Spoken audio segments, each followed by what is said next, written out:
Clash of Minds mempersembahkan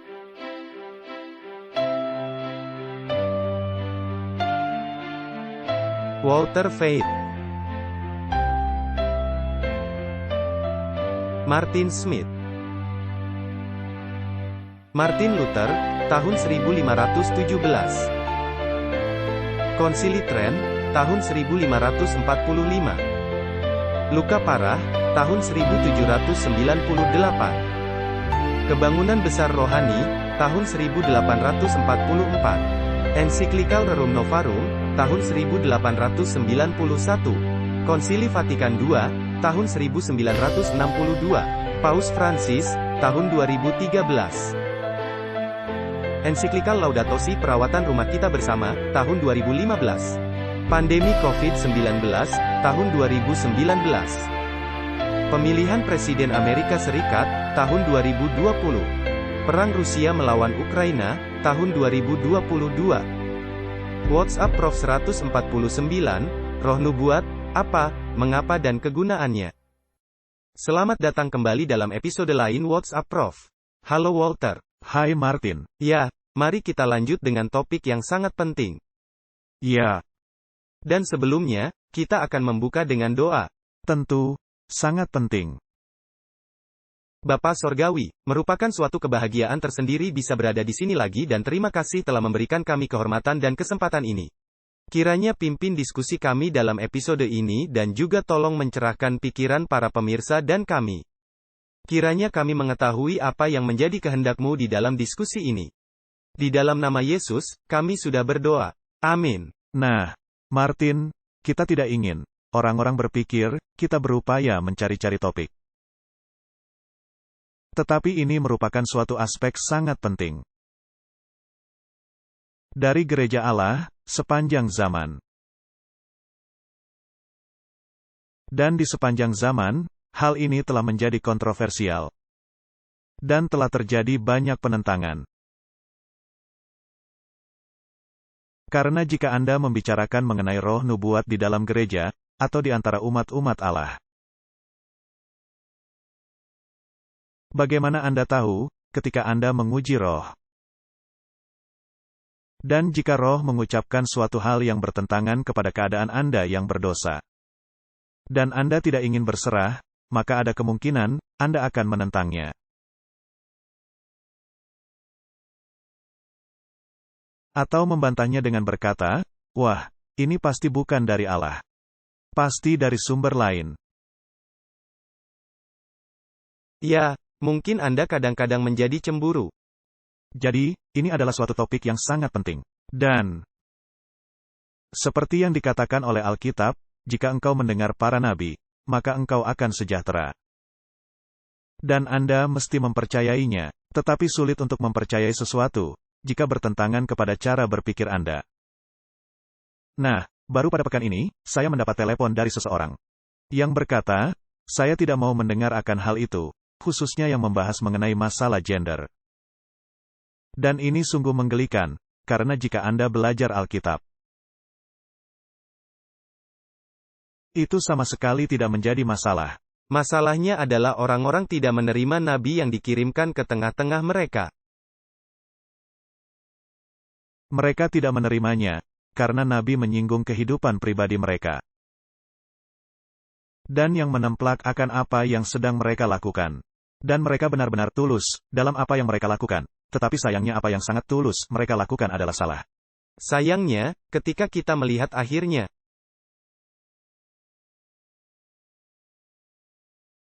pada saat orang-orang akan berpikir bahwa mereka sedang melayani Tuhan dengan menyingkirkan orang-orang yang benar-benar berusaha melakukan apa yang benar.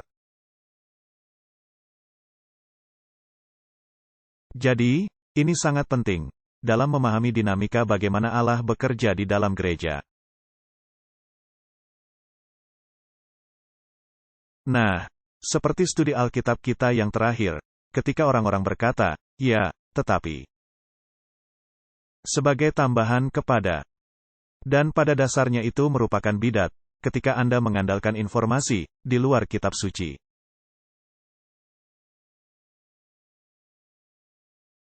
Itulah sebabnya mengapa banyak orang mau memberi label bidat kepada gereja Advent hari ke-7. Benar. Jadi kita mesti memahami tujuan dari roh nubuat. Jadi kita mesti memahami, apa itu roh nubuat, mengapa, dan untuk kapan. Dan jika kita memiliki jawaban untuk pertanyaan-pertanyaan itu, maka tidak akan dapat disangkal, hal itu akan dapat meninggikan gereja. Ya, dan kita mesti secara serius membicarakan mengenai tema ini. Karena ini akan berdampak kepada segalanya. Kita akan terus melihat tanda-tanda zaman, dan apa yang terjadi secara historis, politik dan keagamaan. Semua itu merupakan aspek yang sangat penting. Tetapi jika hati dan pikiran kita tidak selaras dengan pikiran Allah, maka kita sedang berlari dalam jalur yang paralel. Jelas. Dan jika kita mengambil contoh biasa, jika ada yang menarikmu ke sebelah sini, ada yang menarik ke sebelah sana, maka Anda tidak akan pergi kemanapun. Jadi mari kita mempelajari topik ini, dan melihat hal yang bisa kita simpulkan. Di sini ada kutipan, Allah sedang menunggu pria dan wanita, untuk bangkit dan menyadari tanggung jawab mereka. Allah sedang menunggu mereka, yang menghubungkan diri mereka kepada Allah. Kiranya mereka mengenali tanda untuk maju, dan tidak berlambatan. Dalam melaksanakan kehendak Tuhan, apakah kita menyadari betapa banyaknya orang yang sedang mengamati pergerakan kita di dunia? Ini adalah pertanyaan yang menarik. Dari tempat-tempat yang sama sekali kita tidak duga, ada suara-suara yang mendesakkan agar kita maju terus dalam tugas memberikan belas kasihan Allah terakhir kali bagi dunia. Para pelayan Tuhan dan orang-orang, bangkitlah. Dan meraih setiap kesempatan dan mempergunakannya sebaik mungkin. Dalam menjalankan tugas ilahi. Nah, sebelum lanjut, saya pernah mengalami keadaan seperti itu. Saya pernah berhubungan dengan orang dari pemerintahan, dari kalangan militer. Berhubungan dengan pejabat tinggi kepolisian. Bahkan orang-orang dari dinas rahasia. Bahkan dari kelompok Jesuit, yang mendatangi saya selama pertemuan, ketika adanya celah dan memberitahu saya bahwa saya sedang diawasi. Maka saya berkata, apakah itu peringatan atau pendorong semangat? Apa kira-kira kata mereka? Dan mereka akan berkata, Anda lanjut. Tetap kerjakan hal yang Anda sedang lakukan. Nah, itu hal yang tidak Anda duga, benar. Nah, tadi dikatakan, dunia sedang melihat. Anda mengalami saat ketika Mark Woodman datang dan tinggal bersama Anda.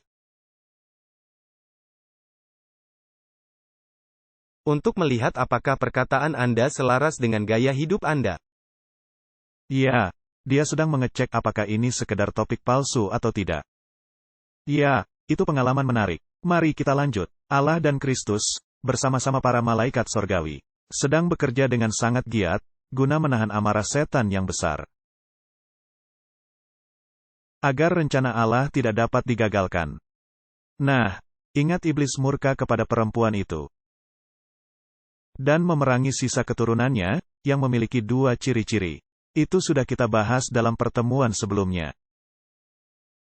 Jadi, Allah itu hidup dan memerintah. Allah sedang memimpin peristiwa-peristiwa semesta alam. Kiranya para serdadu Allah bergerak maju untuk meraih kemenangan. Kiranya tercipta kesatuan sempurna di kalangan kita. Kita sudah sering mengatakan hal itu. Bisakah kita mengalami kesatuan yang sempurna, jika kita tidak sepaham? Tidak bisa. Jadi apa yang bisa membuat kita menjadi bersatu secara utuh? Harus adanya satu hal yang bisa membuat persatuan. Jadi, mereka mesti maju terus dalam peperangan sebagai penakluk yang gagah perkasa. Tuhanlah yang akan bekerja bagi mereka. Kiranya pekabaran Injil bergema dalam gereja-gereja, yang mengundang jemaat bagi suatu tindakan universal. Kiranya anggota-anggota gereja memiliki iman yang bertambah, mendapatkan semangat dari sekutu sorgawi mereka yang tak terlihat. Dari pengetahuan tentang sumber daya mereka yang tak habis-habisnya. Dari besarnya proyek yang melibatkan mereka, dan dari kuasa pemimpin mereka. Ini suatu daftar yang lengkap, Martin. Benar. Jadi kita perlu peningkatan iman. Kita perlu mendapatkan semangat dari sekutu sorgawi yang tak terlihat. Kita mesti menyadari, memiliki sekutu sorgawi. Kita tidaklah sendirian dalam peperangan ini. Ada sumber daya yang tak terbatas. Dan besarnya proyek mesti memberikan kesan bagi kita. Dan kita mesti mengetahui adanya pemimpin. Adanya tiang api dan tiang awan, di depan dan di belakang kita, benar. Seorang pemimpin yang tidak akan mengecewakan. Orang-orang yang menyerahkan diri mereka kepada pengendalian Allah, dipimpin dan dibimbing Allah, akan menangkap langkah pasti peristiwa yang Allah tentukan untuk terjadi.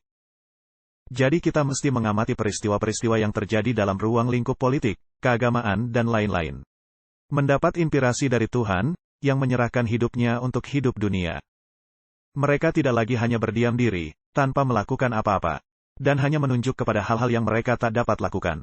Dengan mengenakan persenjataan sorga, mereka akan maju terus dalam peperangan. Yang rela bekerja dan berani bekerja bagi Allah, dengan mengetahui kekuatan Allah, akan melengkapi kebutuhan-kebutuhan mereka. Martin, ini terdengar seperti orang-orang yang memiliki misi. Jelas sekali. Ini merupakan agenda. Ya, ini terdengar seperti suatu perintah berbaris menuju peperangan. Ya. Jadi, ini adalah misi. Suatu hal yang mesti kita kerjakan. Dan bagaimana cara kita mencapainya? Ini merupakan hal yang sangat kurang di dalam gereja Allah sekarang ini. Jadi marilah kita membahas mengenai roh nubuat.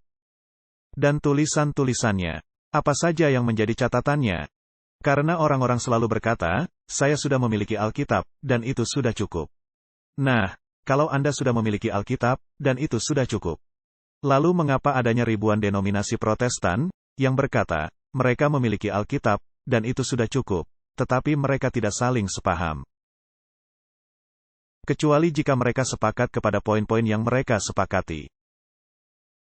Dan yang mengesampingkan hal-hal lain. Ya, mereka berpikir dapat berdiri, dengan berkata, Alkitab, dan hanya dengan Alkitab saja. Tetapi jika menemukan hal-hal sulit, di mana mereka tidak saling sepaham, maka apa yang akan mereka lakukan? Jadi, roh nubuat tidak menggantikan Alkitab. Di sini ada intisari dari testimoni, yang diterbitkan di tahun 1876. Saudara J. akan mengacaukan pikiran, dengan menyatakan seolah-olah terang yang Allah telah berikan melalui kesaksian. Adalah sebagai penambahan kepada firman Allah. Tetapi dalam hal ini, dia menyajikan topik itu dalam terang yang palsu. Allah telah melihat dalam cara ini, guna membawakan umat-umatnya memahami firman-Nya. Untuk memberikan pemahaman yang lebih jelas. Firman Allah sudah cukup untuk menerangi pikiran tergelap sekalipun. Dan bisa dipahami oleh siapapun yang berkeinginan memahaminya. Tetapi meskipun demikian, terdapat orang-orang yang mengaku mempelajari firman Allah. Didapati hidup dalam penentangan langsung, kepada pengajarannya yang paling jelas. Apakah itu suatu kenyataan atau bukan? Itu suatu kenyataan. Pengajaran sederhana tidak diterima. Yesus berkata, jika engkau mengasihi aku, turutilah segala perintahku. Pengajaran sederhana. Tetapi mereka berkata, tidak. Bahkan adanya fakta, Anda berdosa jika menuruti hukum Allah. Ya, bahkan Yesus dianggap berdosa dengan melanggar hukum Sabat. Jadi adanya semua kebohongan ini, yang mesti dikoreksi. Lalu dengan tidak memberikan dalih bagi laki-laki dan perempuan, Allah memberikan kesaksian jelas dan tegas. Membawa mereka kembali kepada firman yang telah mereka abaikan. Firman Allah berlimpah, dalam prinsip umum untuk pembentukan kebiasaan yang benar. Untuk hidup, dan kesaksian, secara umum dan pribadi. Telah dimaksudkan untuk lebih menarik perhatian mereka, kepada prinsip-prinsip ini. Baiklah, jadi, firman Allah yang menjadi norma atau standar. Nah, mari kita ambil contoh hukum yang mengenai. Janganlah engkau berbuat zina. Maka orang-orang akan berpikir, bahwa itu hanya berlaku dalam suatu hubungan pernikahan saja. Tetapi jika Anda membaca lebih mendalam dalam hukum-hukum, yang Anda bisa lihat di dalam 5 kitab pertama dari Alkitab. Ada satu pasal penuh, yang menjabarkan hal-hal yang bisa merupakan pelanggaran kepada hukum ketujuh. Segalanya dijabarkan di dalam pasal itu. Dari yang paling buruk sampai ke detail yang paling kecil. Dan semuanya merupakan bagian dari hukum ketujuh, dan yang merupakan penjabarannya. Dan kalau orang masih tidak memahaminya, maka bagaimana jika diberikan kesaksian? Ya, Karena sebenarnya, seperti yang sudah pernah kita sebutkan dalam episode sebelumnya, Alkitab merupakan suatu kesaksian. Dan setiap kali, Allah membuatnya agar lebih dipahami, itulah sebabnya Allah mengulang-ulang perjanjiannya. Perjanjiannya seperti ini. Perjanjian ini bukanlah suatu perjanjian baru, melainkan upaya untuk menunjukkan perjanjian yang semula. Benar. mari kita ambil contoh sangat sederhana lainnya. Dari buku Consensus on Diet and Food, buah-buahan, kacang-kacangan, biji-bijian, dan sayuran. Itu yang menjadi makanan Anda, benar. Jangan mengkonsumsi lemak, dan minyak, dan jangan makan daging. Dan produk hewani, yang tidak aman di hari-hari terakhir. Bukankah itu hal yang dikatakan Ellen White? Benar. Apakah semua orang senang akan hal itu? Tidak. Mereka berkata, wah, Alkitab kan mengatakan tentang makanan halal dan haram, yang bisa dikonsumsi. Maka itu boleh. Mereka hanya mengambil satu ayat saja dari Alkitab. Aku memberi kamu setiap tanam-tanaman yang berbiji. Dan setiap pohon yang menghasilkan buah. Itulah yang menjadi makananmu. Itulah makanan manusia yang mula-mula. Apakah ada tentang telur disebutkan? Apakah ada dibahas mengenai sapi yang bisa menjadi bahan makanan? Tidak ada. Lalu masuklah dosa ke dalam dunia. Maka Allah berkata, seperti yang kuberikan bagimu, semua tanam-tanaman yang berbiji, maka sekarang kuberikan tanaman di ladang. Apakah ada disebutkan tentang daging? Tidak ada. Maka kita berhenti di situ. Kalau kita membaca tulisan roh nubuat, maka akan dikatakan, buah-buahan, biji-bijian, kacang-kacangan dan sayuran. Merupakan makanan yang terbaik. Apakah itu selaras dengan kitab suci? Jelas. Jika dikatakan, daging tidak termasuk, apakah itu selaras? Tidak. Tidak selaras dengan rencana Allah yang mula-mula. Tidak selaras sejak dari awal. Baiklah. Jadi, Allah telah memberikan petunjuk tentang jenis hewan apa yang boleh mereka makan, dan apa yang tidak boleh mereka makan. Itu adalah setelah banjir Nuh. Apakah Nuh sudah mengetahui tentang binatang yang halal dan haram? Ya. Pastilah dia tahu, karena dia yang memasukkan 7 pasang binatang halal ke dalam bahtera. Dan 1 pasang binatang haram. Dan Nuh mesti mengorbankan binatang yang halal. Jadi, kalau dia hanya punya sepasang, maka hilang sudah binatang itu. Baiklah, jadi, apakah ketika Allah mengeluarkan bangsa Israel dari Mesir, memberi mereka makan dari tanaman? Ya. Apakah mereka menginginkan makan daging? Ya. Ya, seperti dituliskan di dalam Alkitab. Apakah Allah senang? Tidak. Jadi apakah gunanya jika diperluas mengenai makanan halal dan haram, jika memang soal makanan itu sudah ditentukan oleh Allah? Nah, saya, contohnya, bersifat memberontak kepada topik ini. Tetapi ketika saya mulai mengujinya di laboratorium, maka tiba kepada kesimpulan, kisah paling bodoh adalah daging. Nah, malangnya jika kita mesti berurusan dengan hal yang dikatakan Alkitab. Dan jika Anda memiliki buku-buku roh nubuat yang mendukungnya, dan Anda menentangnya, maka akan ditunjukkan pada akhirnya, Anda adalah orang bodoh. Apakah Allah memberi hukum dari Gunung Sinai? Ya. Apakah Allah meminta orang-orang untuk mematuhinya? Ya. Jadi, ketika tulisan roh nubuat berkata, mengapa Anda tidak mematuhinya? Bukankah itu selaras kepada kehendak Allah? Saya pikir penting, cara Anda tadi menggambarkannya. Betapa sederhana dan mudahnya topik ini. Sama seperti Alkitab itu sendiri. Jadi, ketika orang-orang Farisi berargumentasi dengan Yesus mengenai perceraian. Karena perceraian diizinkan hanya dengan menuliskan secari kertas, maka pergilah perempuan itu. Yesus berkata, tidaklah demikian pada mulanya. Seperti pada mulanya, merupakan hal yang Allah kehendaki. Jadi, bagaimana di akhir zaman? Bukankah itu seharusnya akan sama seperti pada permulaannya? Ini sungguh masuk akal. Mari kita lanjut. Allah merancangkan untuk memperingatkan, menemplak, menasehati, melalui kesaksian yang diberikan.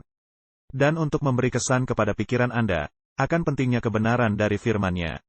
Kesaksian yang tertulis bukan untuk memberikan terang yang baru, melainkan untuk memberikan kesan mendalam dalam hati, akan kebenaran dari inspirasi yang sudah diungkapkan. Jadi tulisan roh nubuat bukan merupakan penambahan kepada Alkitab. Baiklah, jadi jika ini merupakan tulisan sederhana, apa yang menjadi tujuannya? Akan ada orang yang berkata, kalau demikian, kita tidak memerlukannya. Nah itu dia, Ellen White mengatakan tidak ada terang baru. Jadi kita tidak memerlukannya. Dan orang itu bertanya, mengapa Anda terus memakai tulisan roh nubuat? Baiklah, mari kita lanjut dengan bagian ini. Allah telah berjanji dalam firman-Nya, akan memberikan penglihatan di hari-hari terakhir. Bukan untuk sebuah aturan iman yang baru, melainkan untuk penghiburan bagi umat-umatnya. Dan untuk mengoreksi orang-orang yang menyimpang dari kebenaran Alkitab. Demikianlah yang Allah lakukan kepada Petrus, ketika dia akan dikirimkan guna memberitakan Injil kepada orang-orang bukan Yahudi. Mesti diuji oleh Alkitab. Tulisan roh nubuat, tidaklah diberikan, dan tidak mungkin diberikan, untuk melebihi Alkitab. Karena kitab suci, secara jelas menyatakan bahwa, firman Allah adalah standar di mana semua pengajaran, dan pengalaman mesti diuji. Yesaya menyatakan, carilah pengajaran dan kesaksian. Siapa yang tidak berbicara sesuai dengan perkataan itu, maka baginya tidak terbit fajar. Jadi, ini jelas dari tulisan itu sendiri. Tulisan itu tidaklah dimaksudkan penambahan kepada Alkitab. Tetapi untuk membuat lebih jelas, topik yang manusia suka membuatnya menjadi samar-samar. Masalahnya adalah, banyaknya orang yang tidak mempercayai bahwa tulisan roh nubuat adalah selaras dengan Alkitab. Mereka berkata, ya, tetapi Ellen White berkata lain. Yang tidak ada di Alkitab. Tetapi jika Anda mempelajarinya secara teliti, Anda akan mendapatkan kesimpulan yang berbeda. Disitulah timbulnya masalah. Itulah sebabnya kita mesti melakukan hal-hal itu. Baiklah, sekarang kita telah mengetahui apa saja catatannya. Jadi pertanyaannya ialah, apa saja tulisan roh nubuat itu? Jadi apa itu? Aku menganjurkan kalian, para pembaca, firman Allah sebagai aturan iman dan prakteknya. Dengan firman itu, kita akan dihakimi. Allah di dalam firman-Nya itu, telah berjanji untuk memberikan penglihatan-penglihatan di hari-hari terakhir. Bukan untuk aturan baru iman, melainkan untuk penghiburan bagi umat-umatnya, dan untuk mengoreksi orang-orang yang salah dari kebenaran Alkitab. Ini sangat jelas. Baik, mari coba kita menaruhnya demikian seperti yang sudah selalu kita sebutkan beberapa kali. Mengapakah Allah senantiasa mengirimkan nabi-nabi kepada bangsa Israel? Guna membawa mereka kembali ke jalan yang benar, karena mereka menyimpang dari jalan kebenaran. Di sini ada kutipan lainnya, dari Review and Herald, tahun 1857. Dalam konferensi terakhir di bulan November, di Battle Creek, Allah mengungkapkan sesuatu bagi kita. Pikiran-pikiran dari hamba-hamba Allah mesti dipraktekkan, sebagai karunia untuk gereja. Dan jika Allah kecewa kepada umat-umatnya, karena karunia-karunia itu telah disepelekan dan ditolak. Adanya prospek menyenangkan, senyuman Allah akan kembali ada pada kita. Di mana Allah dengan kasih karunia, dan belas kasihannya, akan kembali memberikan karunia-karunia tersebut. Dan karunia-karunia itu akan ada di dalam gereja, untuk mendorong semangat yang berputus asa. Jiwa-jiwa yang letih, dan untuk mengoreksi dan menemplak orang-orang yang salah. Jadi, Martin, jika Anda akan membacanya, apa yang akan Anda temukan? Anda akan menemukan koreksi. Dan Anda akan menemukan templakan. Dan Anda akan menemukan semangat. Tergantung bagaimana Anda ingin membacanya, benar. Ya, ini sangat penting. Anda membacanya ibarat tongkat yang menghantam Anda terus-menerus, atau Anda bertanya, Tuhan, hal apa yang mesti saya lakukan? Agar saya hidup lebih baik dan menyenangkan Engkau? Ya. Nah, pada permulaannya, ketika saya menemukan semua hal ini, saya memiliki semacam sifat memberontak, dan mesti belajar. Hal yang cukup sulit, bahwa cara Allah merupakan cara yang terbaik. Di sisi lain, istri saya tidak sabar membaca tulisan roh nubuat, dan melihat hal yang salah, yang mesti dikoreksi dalam hidupnya. Dia memiliki sikap yang lebih baik, dibandingkan saya. Dan saya pikir, itulah yang menjadi masalah terbesar sekarang ini. Kita mesti memiliki sikap sama seperti sikap istri Anda. Ya, Tetapi kemudian, mereka juga tersinggung oleh istri saya. ya, khususnya ketika istri Anda berusaha mengikuti nasihat roh nubuat. Di mana ada tertulis di Alkitab? Tepat sekali. Jadi ini sangat menarik. Jadi, Martin, itulah tujuan tulisan roh nubuat. Roh nubuat ada, memang untuk mendorong, mengoreksi dan menempelak. Dan memang tidak banyak orang suka ditempelak. Tetapi jika Anda ingin selaras dengan firman Allah, maka Anda mesti menerima tempelakan. Saya berpikir, apakah Yesus menemplak? Ya. Tetapi orang-orang sekarang berkata, wah, Anda mesti menunjukkan kasih Yesus. Jadi mereka memutar balik kasih Yesus. Tepat sekali, orang-orang telah salah memahami apa itu kasih. Saya teringat kepada suatu kutipan, bunyinya kira-kira seperti ini. Usaha mati-matian untuk membawa kita kembali merupakan bukti terbesar, sejauh mana kita telah jatuh dalam dosa. Jadi apa itu tulisan roh nubuat? Allah telah melihat cara yang cocok dalam membawa pikiran umat-umatnya kepada firman Allah. Guna memberikan pemahaman yang lebih jelas akan firman Allah. Apakah itu penting? Ya, khususnya sekarang, dengan setiap angin pengajaran yang bertiup di mana-mana. Nah, di tahun 1500-an, bukankah para pembaharu mempelajari Alkitab, buku Daniel dan buku Wahyu? Dan bukankah mereka mendapat pikiran sangat jelas mengenai kitab Daniel 7 dan kitab Wahyu 13 mengenai siapa binatang itu? Ya, karena hal itu yang membawa mereka kembali selaras dengan gereja yang mula-mula. baiklah, jadi Anda bisa membaca semua karya para pembaharu, dan Anda bisa melihat. Tetapi pada masa tulisan-tulisan roh nubuat ini dituliskan, semua hal-hal itu sudah terlupakan. Semuanya telah disapu dan ditaruh di bawah karpet. Jadi orang-orang mesti kembali diingatkan. Dan dibawa kembali kepada keadaan yang semestinya. Berbagai denominasi telah menemukan banyak hal. Kaum Metodis telah menemukan pertarakan. Dan memperkenalkan pergerakan pertarakan. Tetapi yang lainnya telah melupakannya. Mereka semua telah mabuk. Beberapa doktrin muncul dari situ. Ya, doktrin yang sangat menarik. Baik, jadi, pemahaman yang lebih jelas akan firman Allah. Dan untuk bisa mendapatkan pemahaman jelas firman Allah, Anda mesti memiliki pikiran yang jernih. Dan untuk mendapatkan pikiran jernih, Anda mesti memiliki tubuh yang bersih, dan perut yang bersih. Tuhan merancangkan untuk memperingatkan Anda, menemplak dan menasehati.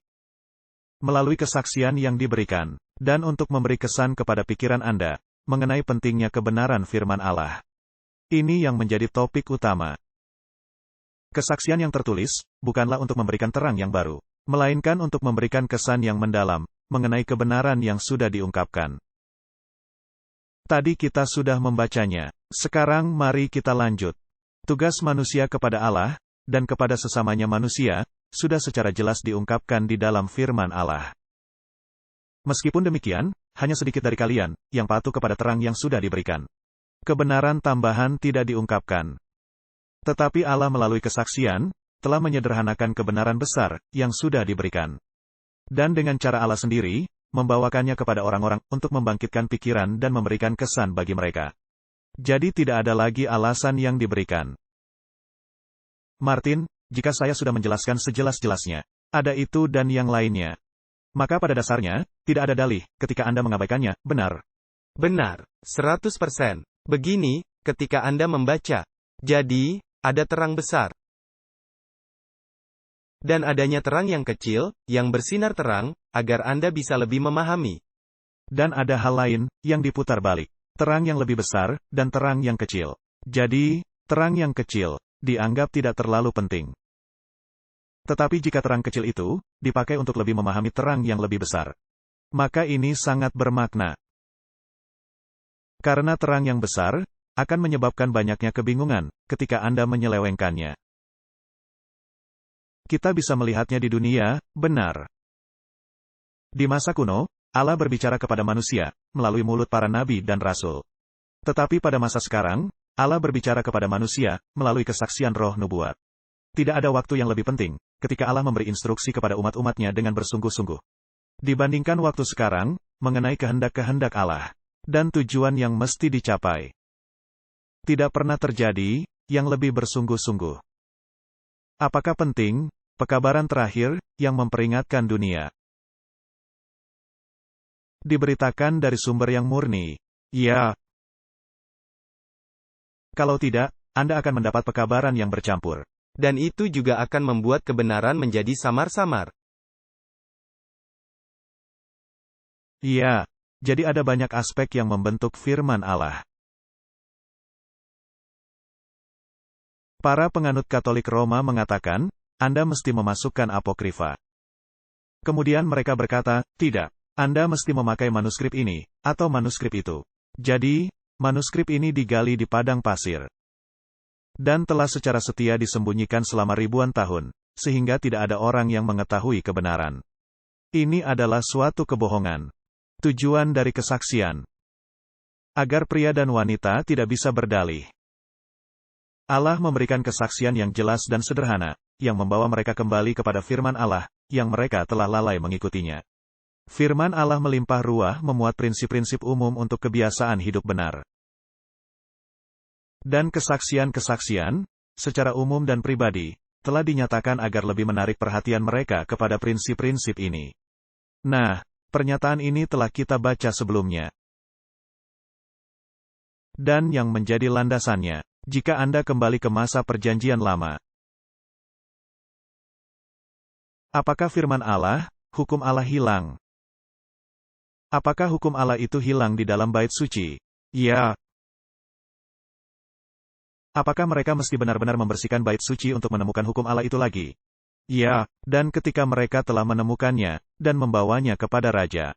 Bukankah raja mengoyakkan jubahnya, bagaimana jauhnya mereka telah menyimpang? Martin, kalau mereka bisa kehilangan hukum Allah, ketika mereka menjalankan pelayanan bait suci, ketika mereka memiliki sistem keimamatan, ketika mereka menjalankan semua ritual itu di bait suci, apakah umat manusia juga bisa kehilangan hukum-hukum Allah? Jelas. Baiklah, jika Anda melihat apa yang dilakukan umat manusia, bahkan di dalam sistem legal atau hukum, di mana mereka membuat undang-undang yang terang-terangan melawan firman Allah, lalu menyatakan bahwa hukum mereka selaras kepada firman Allah. Ini akan menjadi pertanyaan besar, bukan? Masalahnya adalah, mereka mengatakan hukum mereka selaras kepada Alkitab. Tetapi mereka tidak bisa membuktikannya, bahkan tidak ada ayat yang mendukungnya. Ini menjadi masalah besar sekarang ini. Tidak ada ayat kitab suci, atau hanya setengah ayat. Benar, adanya banyak pengkhotbah yang menunjukkan hal-hal dari Alkitab. Kita telah menunjukkan mereka. Berapa banyak yang membaca secara konteks lengkap dan melakukan studi Alkitab? Kita tidak di bawah hukum. Alkitab secara jelas menunjukkan bahwa kita tidak berada di bawah hukum. Apakah kemudian kita mengesampingkan hukum? Tidak sekali-kali, mereka pastinya tidak membaca bagian yang itu. Di sini ada kutipan lainnya. Ketika kuasa Allah menyaksikan hal apa itu kebenaran. Kebenaran itu mesti berdiri untuk selamanya sebagai kebenaran. Jadi, ketika Alkitab mendefinisikan sesuatu sebagai kebenaran, maka hal itu menjadi kebenaran. Dan ketika tulisan roh nubuat menegaskan hal yang sudah dikatakan oleh Alkitab, maka itu tidak dapat berubah. Jadi, tidak ada pemikiran lain, yang bertentangan kepada terang yang Allah telah berikan, boleh kita terima. Akan adanya orang-orang yang bangkit dengan penafsiran kitab suci, yang bagi mereka merupakan kebenaran, tetapi yang bukan kebenaran. Kebenaran untuk masa sekarang, yang Allah telah berikan, mesti menjadi landasan iman kita. Allah sendiri yang telah mengajari kita, apa itu kebenaran. Akan ada yang bangkit, juga yang lainnya, dengan terang yang baru, yang menentang terang yang Allah telah berikan, melalui penunjukan oleh Roh Kudus. Ada beberapa orang yang masih hidup, yang telah melewati pengalaman yang didapat dalam pembentukan kebenaran ini. Jadi mereka melakukannya melalui studi Alkitab, benar. Dan jika mereka tidak bisa lanjut, karena adanya pemikiran denominasi yang ada, Roh nubuat menunjukkan jalan, dan tiba-tiba hal ini menjadi jelas. Jadi Allah secara bermurah hati memperpanjang kehidupan, dengan mengulang-ulang hingga penutupan kehidupan mereka, pengalaman yang mereka jalani. Sama seperti pengalaman Rasul Yohanes, hingga di akhir kehidupannya. Dan para pembawa standar, yang telah meninggal dunia, akan kembali berbicara melalui tulisan-tulisan mereka. Saya diinstruksikan dengan cara itu, maka suara mereka bisa didengar. Mereka akan membawakan kesaksian mereka, mengenai apa itu kebenaran untuk masa sekarang. Nah, dalam episode kita yang lalu, kita membiarkan Uriah Smith berbicara. Dan kita mesti lebih sering melakukannya. Dan kembali, ketika kita membiarkan mereka berbicara, ini mesti selaras dengan Alkitab. Benar. Nah, para pioner kita. Dengan resiko ditentang. Apakah mereka mempercayai pekan kosmik? Ya. Apakah ahli teologi modern kita mempercayai pekan kosmik?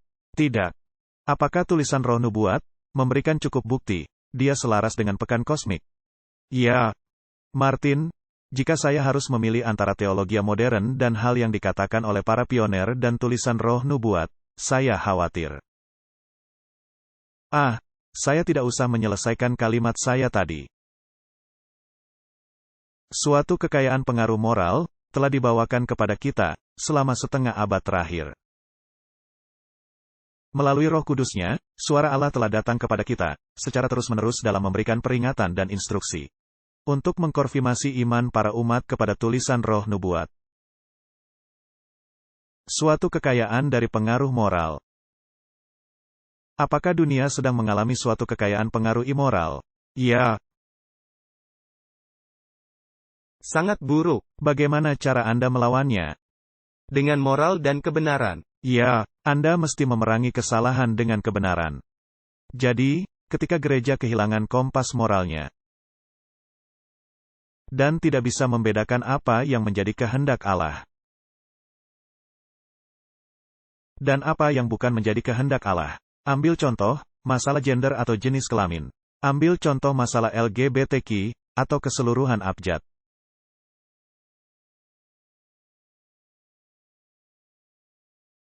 Karena itulah yang berlaku, hal yang diizinkan. Apakah gereja-gereja, bahkan di kalangan kita sendiri, yang turut serta dalam gerobak duniawi ini? Martin, apakah kita telah kehilangan kompas moral kita? Ya, sudah. Mengapa? Karena mereka telah mengabaikan Roh Nubuat. Dan juga mereka menyelewengkan firman Allah. Sehingga apa yang dikatakan firman Allah, menjadi apa yang tidak dikatakan firman Allah. Nah, sesungguhnya Anda mendapatkan hal-hal yang menakutkan. Kata orang-orang ini, yang saya dengar, mereka bertanya, tetapi, bagaimana dengan adanya hubungan sesama jenis kelamin? Karena mungkin ada contohnya di Alkitab, seperti Naomi dan Ruth.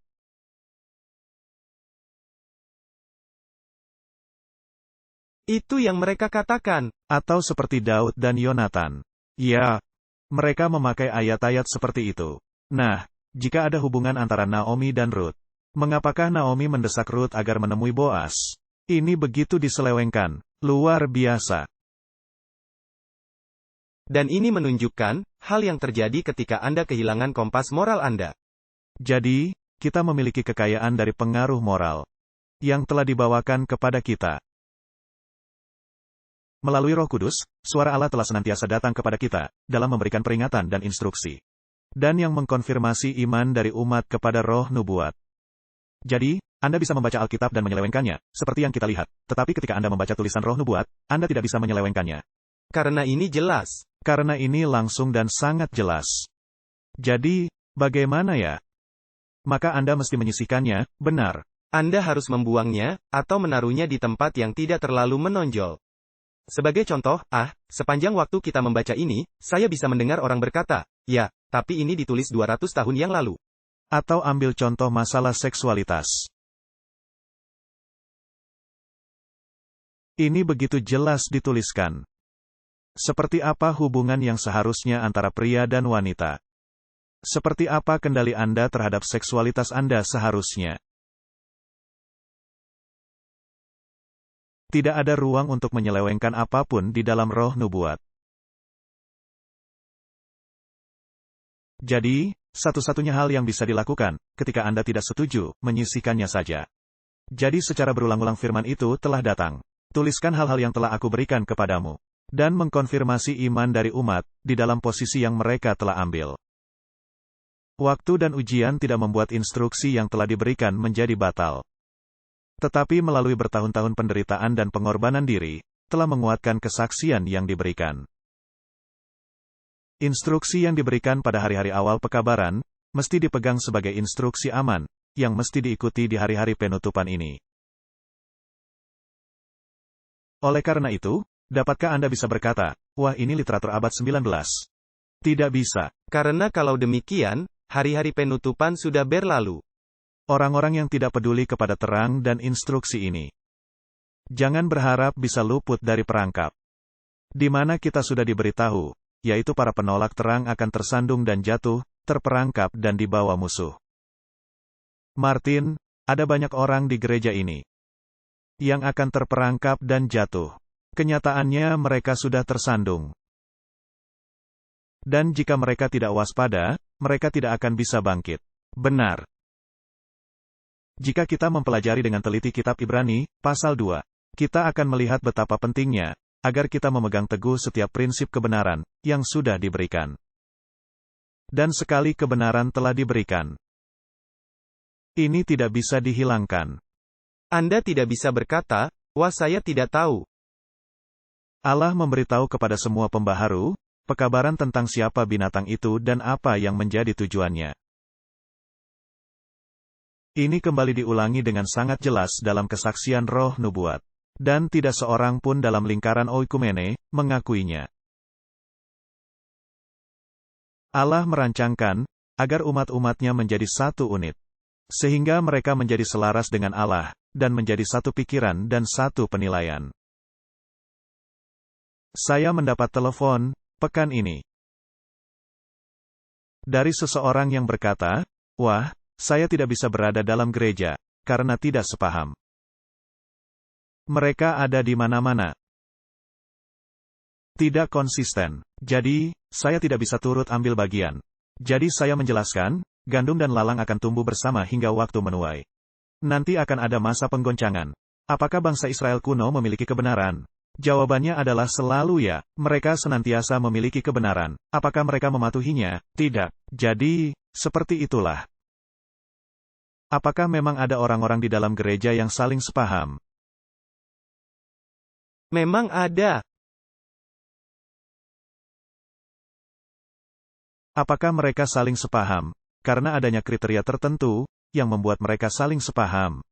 Ya. Mereka membaca, belajar dan mengakui akan adanya karunia di dalam gereja. Dan bukankah Paulus berkata, sekiranya kalian semua, sama seperti saya. Dan bukankah Paulus berkata, jika ada orang yang memandang dengan berbeda, maka Allah juga akan memimpin orang itu. Karena dia tahu juga kebenaran. Allah yang akan menunjukkan kepada orang itu. Jadi ketika Anda tidak bisa melihatnya secara tepat, sama seperti yang dikatakan Paulus, maka berdoa, membaca dan menjadi selaras. Anda harus bisa menjadi selaras dengan tulisan Paulus. Anda tidak dapat mengubahnya. Dan jika tulisan roh nubuat selaras dengan tulisan Rasul Paulus, maka sebaiknya Anda juga sebaiknya menjadi selaras dengan tulisan roh nubuat. Doa Kristus, kiranya para murid-muridnya menjadi satu, sama seperti Kristus bersatu dengan Bapanya. Martin, di dalam perjamuan yang terakhir. Apakah mereka bersatu? Tidak. Ini menjadi suatu kasus. Baiklah, dan pada peristiwa Pentakosta, apakah mereka bersatu? Ya, heran. Bukan hanya aku mendoakan untuk mereka saja, melainkan juga untuk orang-orang lain, yang akan mempercayai aku melalui perkataan mereka. Sehingga mereka bisa bersatu, sama seperti engkau, Bapa, bersatu denganku, dan aku di dalammu, agar mereka juga bisa bersatu di dalam kita. Sehingga dunia boleh mempercayai, bahwa engkau yang mengutus aku. Dan aku telah memberikan kepada mereka kemuliaan, yang engkau berikan kepadaku, supaya mereka menjadi satu. Sama seperti kita adalah satu, aku di dalam mereka dan engkau di dalam aku. Supaya mereka sempurna menjadi satu, agar dunia tahu, bahwa engkau yang telah mengutus aku. Dan bahwa engkau mengasihi mereka, sama seperti engkau mengasihi aku. Apakah amat penting, agar kita bersatu? Ya, satu cara berpikir. Nah, bagaimana dengan oikumene? Mereka juga ingin menjadi satu. Ya, tetapi di tempat yang salah. Sedangkan yang tadi suatu oikumene yang damai dan aman. Sedangkan oikumene dunia, seperti yang Allah katakan, memimpin kepada kebinasaan. Nah, ada banyak orang yang berkata, wah, kami tidak menginginkan hal ini, dan tambahan lainnya. Dan ini pernah kita bahas sebelumnya. Dan salah satu hal yang mesti Anda lihat dalam diri seorang nabi. Apakah mereka hidup selaras dengan hal yang mereka nyatakan? Apakah hidup mereka selaras dengan pengajaran mereka? Nah, adalah selalu baik untuk melihat apa yang dikatakan dunia luar. Dan kita bisa membawa banyak kutipan. Dia tidak punya kesalahan apapun.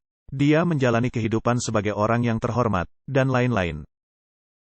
Dan Anda juga mendapati para dokter yang tidak terkait dengan gereja yang dibawa untuk mengakui bahwa bahkan kriteria Alkitabiah untuk menjadi seorang nabi pun diakui oleh orang-orang dari luar. Benar. Di sini ada kutipan sangat menarik, yang layak kita baca kembali. Ini kutipan yang bukan berasal dari sumber Adventis, pada zaman Ellen White. Ini berasal American Biographical History, of Eminent and Self-Made Men. Dari negara bagian Michigan. 3 Red Congressional District, halaman 108. Jadi ini sumber sekuler, yang menuliskan mengenai Ellen G. White. Dikatakan, sebagai seorang pembicara, Nyonya White, merupakan salah satu dari sejumlah kaum perempuan yang paling sukses. Yang menjadi terkenal sebagai penceramah di negeri ini selama 20 tahun terakhir. Pemakaian yang terus-menerus telah menguatkan organ vokalnya. Telah menyebabkan suaranya dalam, istimewa dan berkuasa. Nah, Martin, pengalaman saya, pemakaian suara yang terus-menerus, membuat kita serak. Benar sekali. Nah, lihat saja diri Anda, bagaimana Anda berjuang ketika memiliki begitu banyak undangan seminar. Suara Anda menjadi hilang. Tetapi di sini merupakan hal yang amat berbeda. Nah, saya juga mesti mengatakan, kadang-kadang Anda tidak memiliki suara, tetapi ketika Anda mesti berbicara, ada suara. Benar. Ya, memang Anda bisa melatih suara Anda, berbicara dengan benar, dan belajar semua hal ini. Tetapi ada hal berbeda untuk Ellen G. White. Kita lanjut, kejelasan dan kekuatan artikulasinya begitu hebat. Sehingga ketika berbicara di tempat terbuka, ia sering terdengar jelas pada jarak 1 mil. Martin, itu sungguh luar biasa. Ketika berbicara di tempat terbuka, suaranya bisa terdengar hingga jarak 1 mil. Bahasa yang dipakai meskipun sederhana, selalu penuh kuasa. Ketika mendapat inspirasi mengenai topik pembicaraannya, dia sangat fasih berbicara. Menawan perhatian halayak terbesar dari para pendengarnya, selama berjam-jam, tanpa adanya tanda-tanda tidak sabar atau keletihan. Martin, Ellen White adalah seorang wanita lemah, yang bertubuh pendek dan suka sakit-sakitan. Nah, pada masa itu belum ada speaker atau amplifier. Materi yang disampaikan dalam ceramahnya, selalu topik yang praktis. Khususnya mengenai tugas-tugas di sekitar keluarga, pendidikan keagamaan anak-anak, pertarakan, dan topik kekeluargaan. Dalam ceramah KKR, Ellen White senantiasa menjadi pembicara paling efektif. Ia sering berbicara di hadapan banyak hadirin, di kota-kota besar. Membawakan tema-tema favorit, dan senantiasa disambut hangat. Di dalam satu kesempatan, di Massachusetts, 20.000 orang mendengarkan Ellen White, dengan perhatian penuh, lebih 1 jam lamanya. Martin, berbicara kepada halayak berjumlah 20.000 orang. Di suatu tempat terbuka, karena tidak ada aula yang bisa memuat 20.000 orang. Dan bisa terdengar dari jarak 1 mil, bukankah itu suatu mukjizat? Jelas sekali. Ini pasti dari Allah. Allah yang menolong yang memampukannya. Hanya Allah yang bisa melakukan hal itu. Jadi suaranya menggema ke seluruh pendengar. Dan kadang-kadang, Ellen White mesti berbicara. Melawan penentangan, dengan orang-orang yang berteriak. Dan suaranya akan terdengar kepada semua orang. Dan semua orang bisa dengan jelas mendengarkan Ellen White, meskipun ada suara-suara yang menentangnya.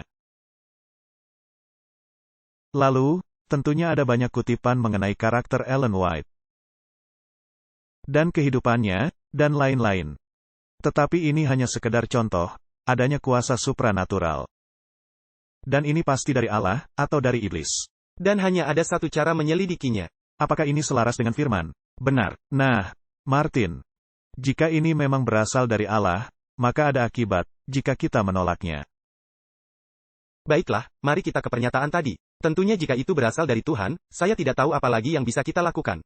Untuk mencoba dan benar-benar membuat orang mengerti bahwa itu berasal dari Tuhan. Benar, bukti puding itu enak, jika kita memakannya. Kita memakannya. Jika Anda ingin membantahnya, berarti Anda belum membaca. Pastilah Anda belum membacanya. Baik, jadi apa akibatnya? Orang-orang Farisi berkata satu sama lain, "Jika kami hidup di zaman nenek moyang kita, tentulah kami tidak ikut dengan mereka dalam pembunuhan nabi-nabi itu." Matius 23 ayat 30. Pada saat yang bersamaan, mereka berencana membunuh Yesus. Ini mestinya membukakan mata kita kepada kuasa setan, untuk menyesatkan pikiran, dan berbalik dari terang kebenaran. Banyak yang heran akan butanya orang-orang Yahudi, dalam menolak Kristus. Jika kami telah hidup di zaman mereka, kami tidak akan turut dalam kesalahan menolak Juru Selamat. Tetapi ketika penurutan kepada Allah, meminta penyangkalan diri dan kerendahan hati, orang-orang ini menolak penurutan. Mereka menunjukkan roh yang sama, seperti orang-orang Farisi. Ambil saja penganiayaan di zaman abad pertengahan. Allah sudah menunjukkan di dalam firman-Nya. Mereka juga membaca firman. Dan hasilnya, mereka disiksa dan dianiaya sampai mati. Sama saja. Dan jika melangkah lebih lanjut, adanya orang-orang yang mereformasi dan umat-umat Allah yang keluar daripadanya juga mulai melakukan penganiayaan kepada orang lain. Jadi sama, mereka juga tidak melakukan apa yang dikatakan Alkitab. Segera adanya orang yang memiliki terang baru, mereka melekat kepada terang lama. Jadi, dalam banyak kesempatan, kesaksian diterima sepenuhnya. Dosa-dosa dan pemanjaan diri dipatahkan.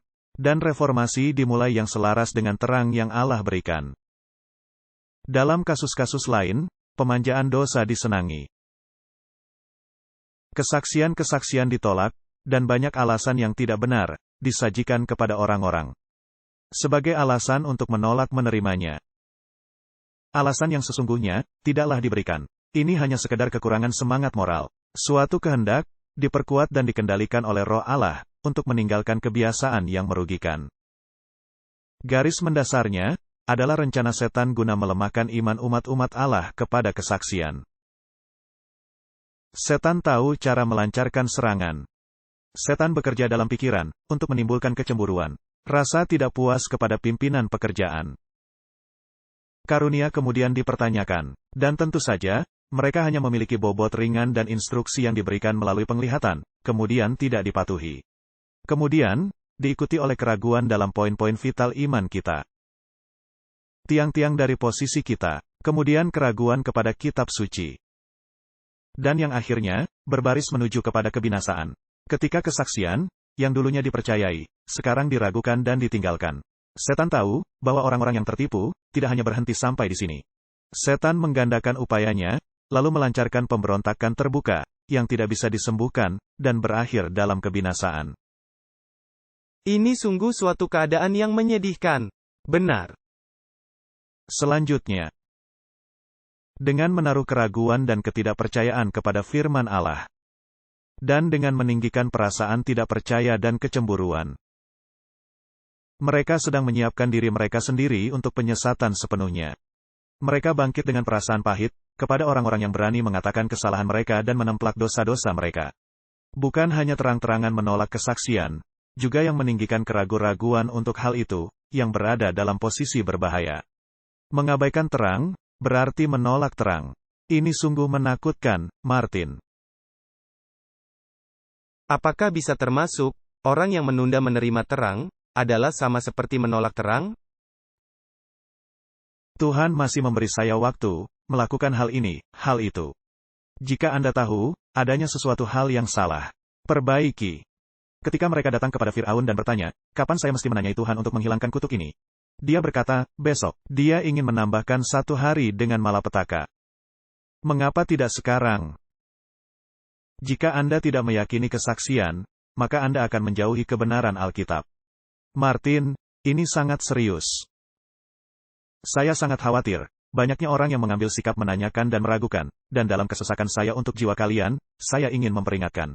Berapa banyak yang akan memberikan perhatian kepada peringatan? Banyak yang telah meninggalkan kebenaran, menyatakan alasan langkah mereka, adalah karena mereka tidak setia kepada kesaksian. Pertanyaannya sekarang ialah, apakah mereka akan menyerahkan berhala mereka, yang dikutuk Allah? Sehingga mereka akan terus dalam langkah salah mereka dalam pemanjaan diri, dan menolak terang yang Allah telah berikan. Yang menempelak hal-hal yang mereka sukai. Pertanyaan yang mesti dijawab mereka, adalah, apakah saya mesti menyangkali diri saya sendiri, dan menerima kesaksian dari Allah, yang menempelak dosa-dosa saya? Ataukah mesti saya menolak kesaksian, karena menempelak dosa-dosa saya? Martin, saya bertanya-tanya, berapa banyak orang yang menyukai hal ini? Saya pikir, mereka tidak akan membacanya. Masalahnya, ketika Anda mengetahui sesuatu. Misalnya, jika Anda tahu sebuah buku yang akan memberitahukan kesalahan Anda. Seberapa besar pengaruhnya, seperti yang engkau katakan, jika Anda tidak memiliki sikap seperti yang istri Anda miliki? Atau malah seperti sikap yang Anda biasa miliki? Maka apakah Anda akan mengambil buku itu dan membacanya? Nah, ketika saya mengambil buku The Desire of Ages, Kerinduan Segala Zaman, dan membacanya dan saya diubahkan. Ya bagus, sedangkan istri saya mengambil buku Conscious on Diet and Food. Anda lihat, 2 buku itu ditulis dan diberi instruksi oleh Allah yang sama, Allah yang penuh kasih. Benar, bisa saja istri saya itu mendapat manfaat besar dari membaca buku Kerinduan Segala Zaman, seperti yang saya alami. Tetapi saya tidak bisa mengambil cara kebalikannya. Jadi Tuhan berkata bahwa Anda membaca yang satu, istri Anda membaca yang lainnya. Istri saya itu akan membuat saya kesal, hingga berseru, berikan kepadaku, bukumu itu. Karena jika Anda semakin membaca tabiat Allah yang ada di dalam buku Kerinduan Segala Zaman, maka semakin Anda merasa penasaran. Dan itu sama seperti Martin Luther, yang menemukan belas kasihan dan keadilan yang saling bertemu. Itu hampir sama dengan ini. Jadi Allah dalam belas kasihannya, berkata, bacalah buku Kerinduan Segala Zaman. Dari pengarang yang sama, Ellen White, barulah membaca buku Conscious on Diet and Food. Dan barulah saya menyetujuinya. Baiklah, sekarang membahas pengabaian kesaksian. Bukan hanya orang-orang yang secara terbuka menolak kesaksian, atau yang meninggikan keraguan-raguan, yang berada di daerah berbahaya. Mengabaikan terang, artinya menolak terang. Adanya dari kalian dalam kata-kata, mengakui tempelakan. Tetapi di dalam hati Anda tetap tidak menerimanya. Anda masih hidup seperti yang sebelumnya. Semakin tidak terkesan kepada pengaruh roh Allah. Dan menjadi semakin dibutakan. Berkurangnya hikmat, berkurangnya pengendalian diri, berkurangnya kuasa moral, berkurangnya semangat. Dalam sukacita praktek keagamaan. Dan kecuali bertobat. Anda pada akhirnya akan sama sekali meninggalkan Allah. Anda tidak melakukan tekad perubahan dalam hidup Anda, ketika tempelakan diberikan. Karena engkau tidak melihat dan menyadari cacat tabiatmu, dan perbedaan besar, antara kehidupanmu dan kehidupan Kristus. Jadi, ketika Kristus berkata sesuatu, dan Anda menyadari itu adalah kebenaran. Kapan Anda mesti menerimanya? Pekan depan? Bulan depan? Tahun depan? Dengan segera mulai melakukannya dari saat itu, dan meminta Allah menolong Anda. Itulah hal yang paling penting. Saya tidak bisa melakukan hal ini sendirian, Tuhan. Tolonglah saya melakukannya. Berserah kepadanya, itulah satu-satunya cara dalam Anda mengatasi apapun itu, karena pertolongan Tuhan yang berlaku. Nah, bagaimana mungkin, Martin, ketika Anda mulai tidak suka kepada hal yang semestinya Anda lakukan? Ketika Anda melihat kembali ke masa itu. Saya tidak mengerti, mengapa saya telah begitu bodoh. Karena sekarang, hal yang dulunya saya tidak suka, sekarang menjadi hal kesukaan. Dan hal yang dulunya saya sangat sukai, sekarang menjadi hal kekejian. Itu semestinya hal yang terjadi. Tetapi apa yang terjadi sekarang? Anda meremehkan pentingnya hal itu, sekarang ini. Lalu Anda mengalami hal yang tepat seperti dikatakan Ellen White. Berkurangnya semangat, berkurangnya iman, semuanya, yang pada akhirnya membangun, sikap yang sangat keras, yang tidak mau saya ubah lagi.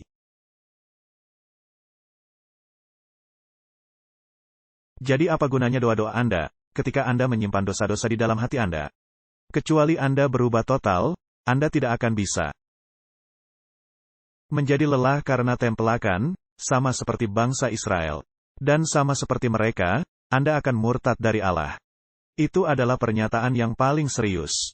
Dan pada akhirnya mereka berkata, sekiranya kami mati di padang gurun. Allah berkata, baiklah, aku akan membiarkan kamu mati di padang gurun.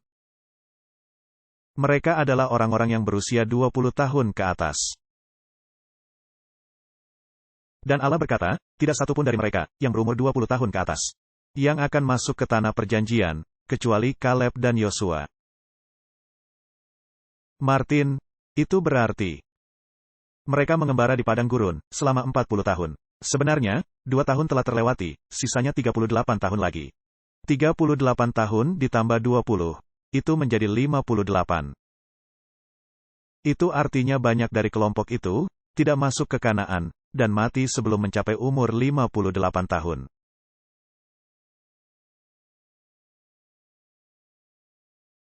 Itu adalah hal serius, ketika Anda melihat betapa sering malapetaka menimpa mereka. Dan bagaimana ular menggigit mereka, ini meminta korban ribuan nyawa. Ini adalah orang-orang pemberontak. Karena Yosua dan Kaleb sudah tua, tetapi mereka bisa mencapai Kanaan. Mereka masuk, jadi, semestinya semua orang bisa masuk ke tanah Kanaan. Ya, itu sangat benar. Ini memang semacam spekulasi, jika Anda membaca selain kesaksian.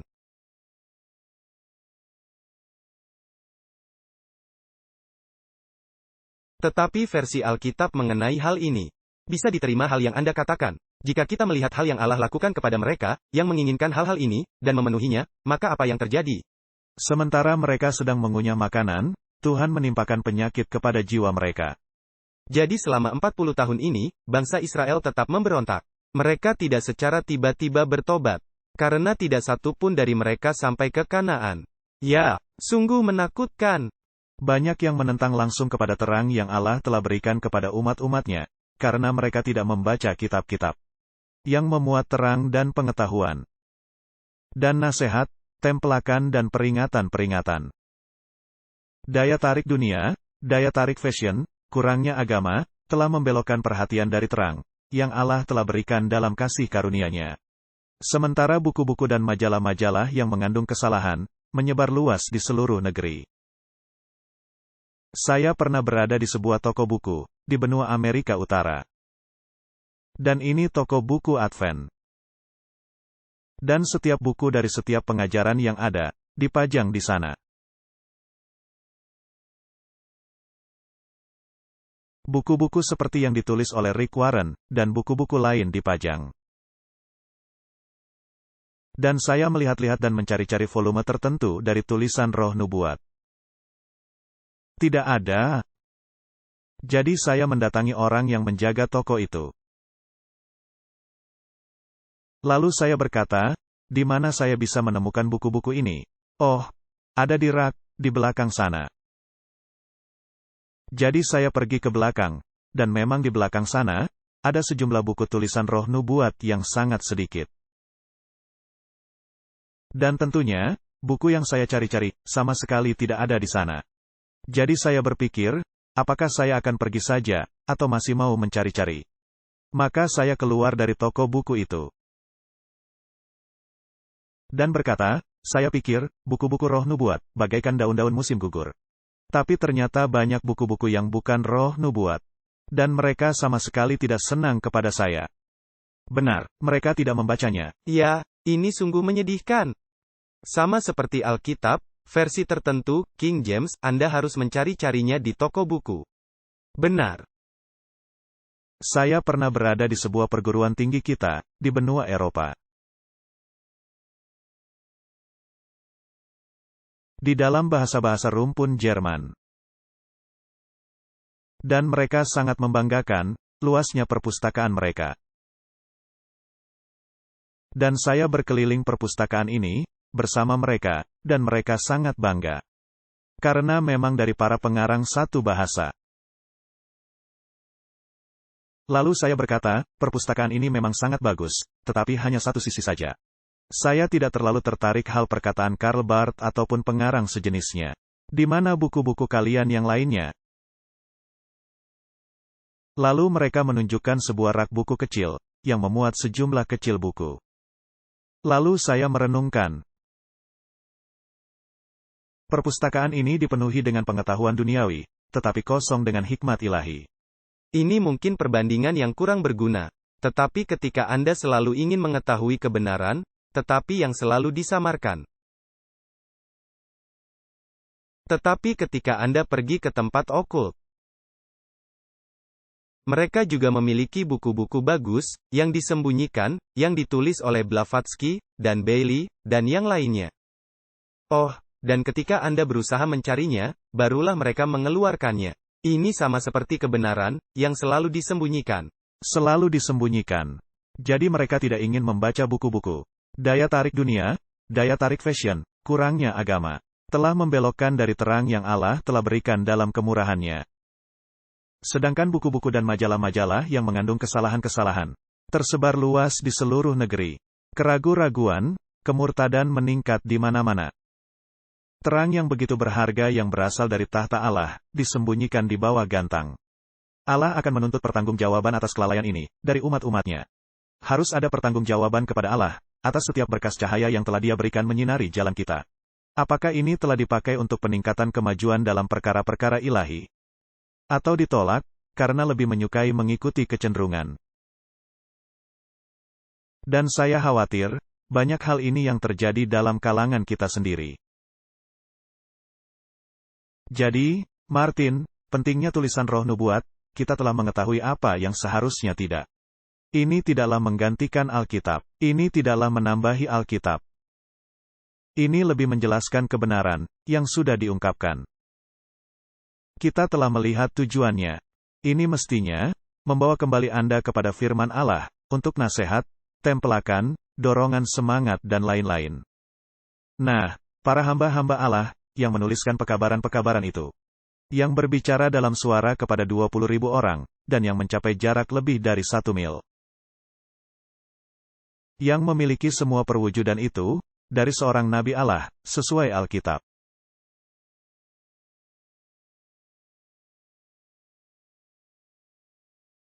Nabiya itu telah meninggal dunia. Apakah akan ada yang lainnya? Baiklah, mari kita membacanya. Apakah akan ada utusan lainnya? Terang yang melimpah ruah, telah diberikan kepada umat-umat Allah, di hari-hari terakhir ini. Apakah hidup saya akan diperpanjang, atau tidak, tulisan-tulisan saya akan senantiasa berbicara. Dan pekerjaan-pekerjaannya akan terus maju, sampai tidak ada waktu lagi. Tulisan-tulisan saya, sudah disimpan dalam file di kantor, dan meskipun saya tidak lagi hidup, tulisan-tulisan ini yang sudah Allah berikan kepada saya, akan terus hidup, dan akan terus berbicara kepada orang-orang. Ketika kekuatan saya masih diberikan, saya akan terus melakukan pekerjaan yang berguna. Bisa saja, saya terus hidup hingga kedatangan Tuhan. Tapi jika sekiranya tidak, saya mempercayai hal yang dikatakan bagi saya, berbahagialah orang-orang mati di dalam Tuhan, sejak sekarang ini. Sungguh, kata Tuhan, supaya mereka boleh beristirahat dari jerih lelah mereka, karena segala perbuatan mereka menyertai mereka. Wahyu 14:13. Lalu Ellen White menuliskan, inilah tulisan-tulisan saya. Ketika saya tidak ada lagi, tulisan-tulisan itu akan bersaksi bagi saya.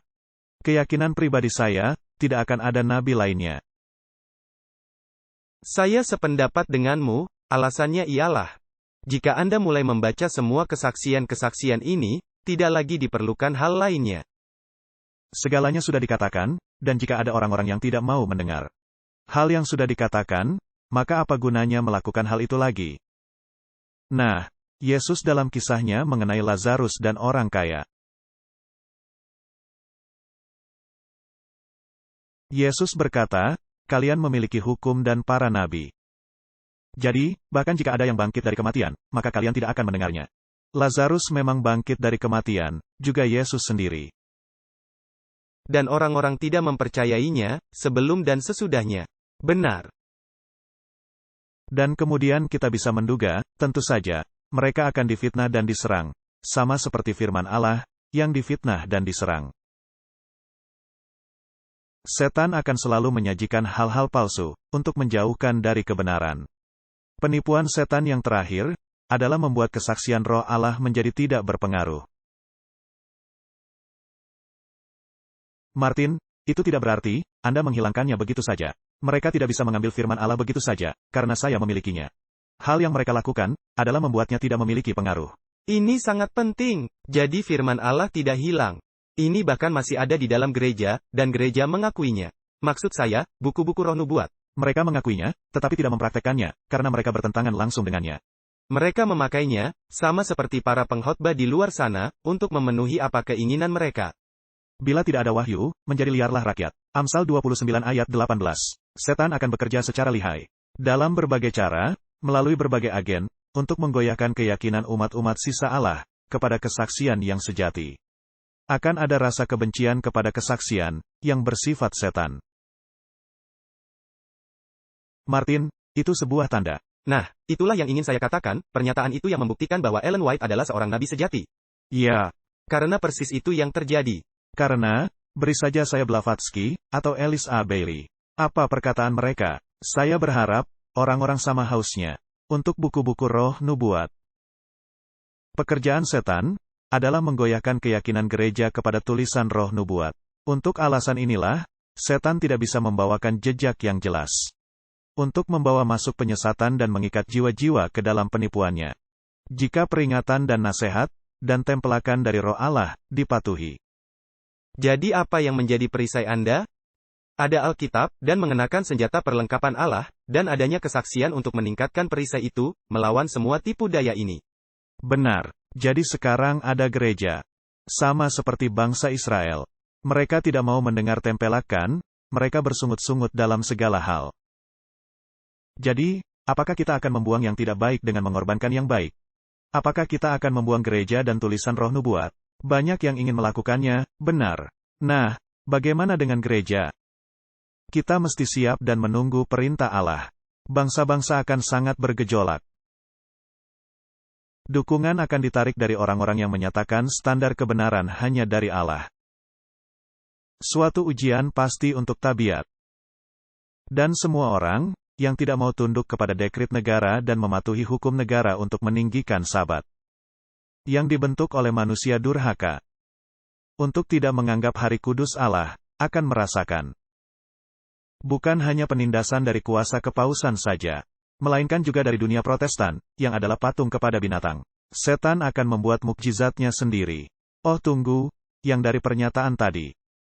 Apakah adanya banyak penentangan, karena adanya kepausan? Dan adanya dunia Protestan yang didefinisikan sebagai patung kepada binatang. Apakah itu bisa menimbulkan masalah bagi banyak orang, jika Anda duduk dalam Dewan Oikumene? Jelas. Maka Anda mesti mengabaikan kesaksian. Ya, Anda harus mengabaikan kesaksian. Setan akan memakai mukjizatnya guna menyesatkan. Setan akan meninggikan kekuasaannya. Gereja akan nampak seolah-olah akan jatuh. Tetapi gereja tidak akan jatuh, akan tetap bertahan. Sementara orang-orang berdosa di Sion akan tergoncang keluar sekam akan terpisahkan dari gandum yang berharga. Ini adalah suatu masa penuh kesesakan. Tetapi yang mesti terjadi. Tidak satu pun, selain orang-orang yang sudah menang melalui darah anak domba dan melalui kesaksian Allah, yang akan setia dan bersama orang-orang benar. Tanpa adanya noda atau celah dosa. Tanpa adanya tipu muslihat di mulut mereka. Kita mesti dilucuti dari kebenaran diri kita sendiri. Dan didandani oleh kebenaran Kristus. Martin. Anda tidak bisa melakukan hal ini, tanpa kesaksian roh nubuat. Di sini ada kutipan lainnya, yang menegaskannya. Kita membaca hanya bagian yang disorot. Dan ketika tibanya, masa penggoncangan itu.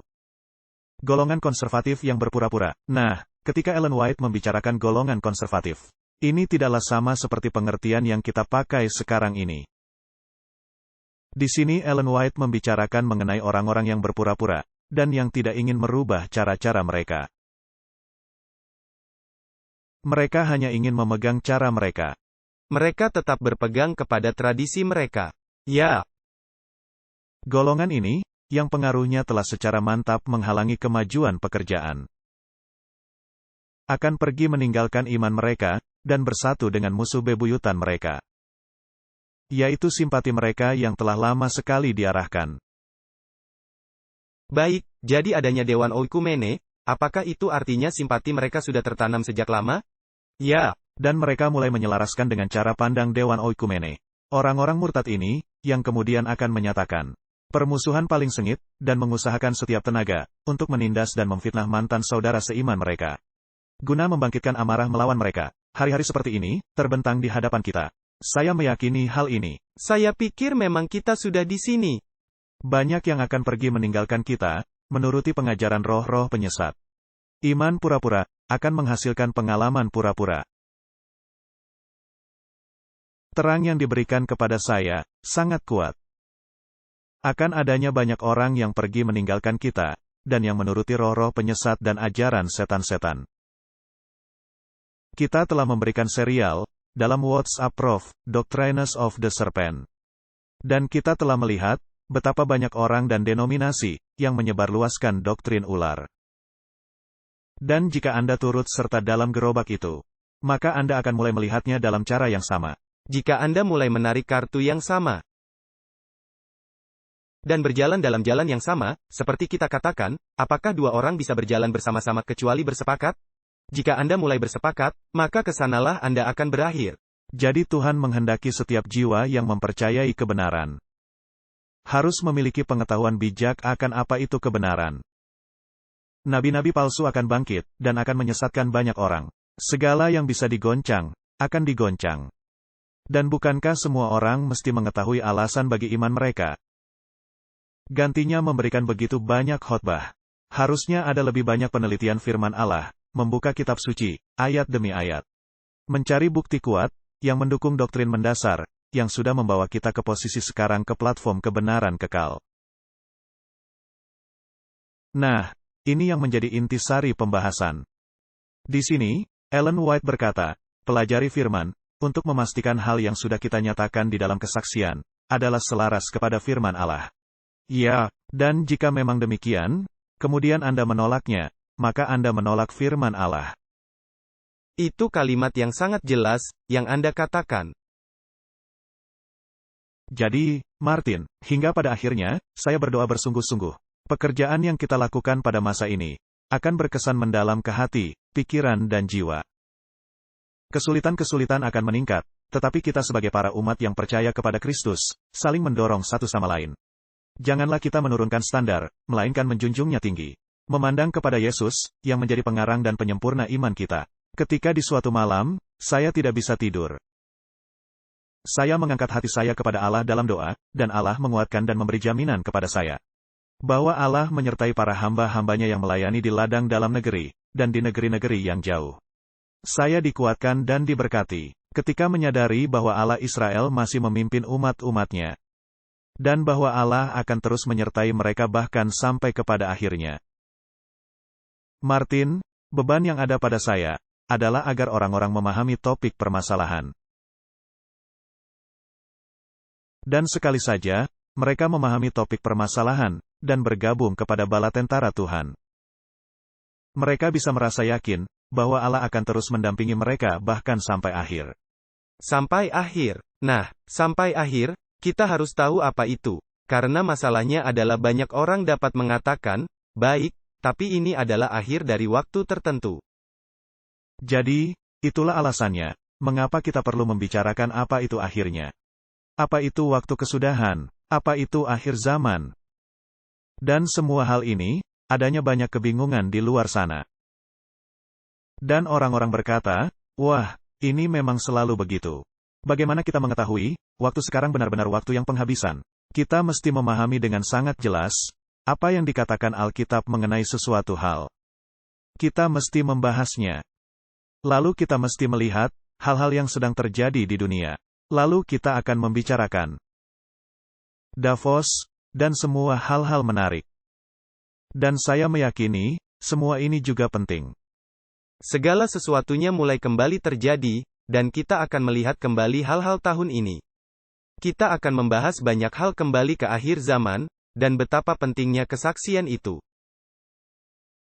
Jadi, marilah kita menaruh hal-hal spiritual dan politik dekat kepada kita. Marilah kita berdoa. Bapa Sorgawi, Engkau telah memberi gereja ini suatu karunia khusus. Dan pastinya Engkau kadang-kadang merasa sangat sedih ketika Engkau melihat cara tanggapan orang-orang kepada karunia khusus itu. Bukakan mata kami, Tuhan, sehingga kami boleh melihat. Yang menjadi doa saya, di dalam nama Yesus. Amin. Diproduksi oleh Clash of Minds.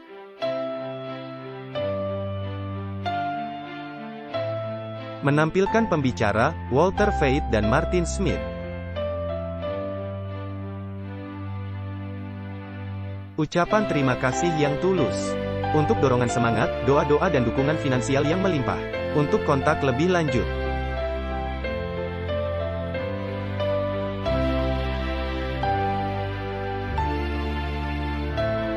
Kami memuji Juru Selamat kami yang setia dan sejati, Yesus Kristus. Untuk rahmat dan belas kasihan-Nya, untuk bekerja di kebun anggurnya. Untuk menggapai jiwa-jiwa bagi kerajaan-Nya yang segera tiba.